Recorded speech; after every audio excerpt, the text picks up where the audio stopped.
as designers, we're constantly giving and receiving feedback. It's the nature of our job. While receiving feedback can be a lot to process, so can giving helpful feedback. For young designers, it can be hard to know when to give feedback, if what you're saying is helpful, or even having the confidence to provide feedback at all.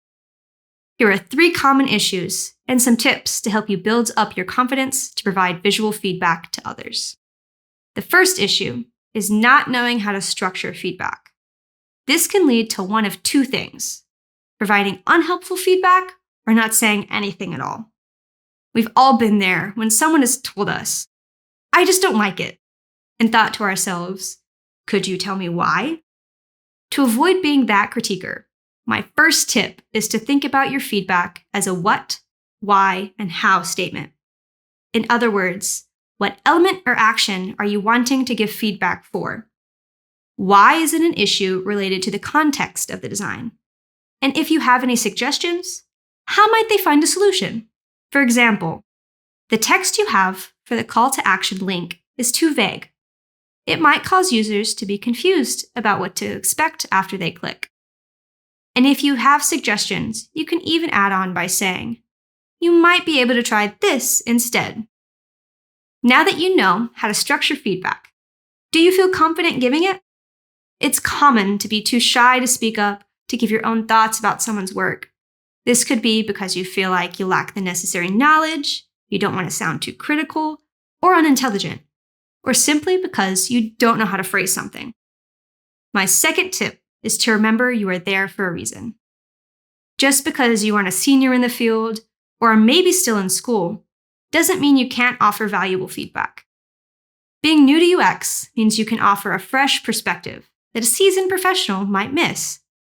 Or it might strike up a thoughtful conversation and be a learning experience for you. The last common issue is not being comfortable providing negative feedback. While being able to emphasize the positives of a design feels great for you and the designer, it's the negative feedback that tends to be the most valuable. Constructive, negative feedback leads to design improvements. If all you are giving is positive feedback all the time, it might mean you are uncomfortable bringing up concerns you have during critique because you think the designer might take something the wrong way. My last tip is to balance the positive and negative feedback. Bring up positive about a design before bringing up the negative, or vice versa. Just remember, any good designer will appreciate honest, constructive, negative feedback. To summarize, it's okay to be uncertain about providing constructive feedback. But in order to gain confidence, we have to practice. Remember, remind yourself that your insights are valuable, to structure your feedback, and balance the positives and negatives during critique. Thanks for watching. If you want to see more of our UX videos, take a look at this over here and consider subscribing to our channel. On our website, ngroup.com, you can access our free library of over 2,000 articles. You can also register for one of our UX courses that offer live hands-on UX training.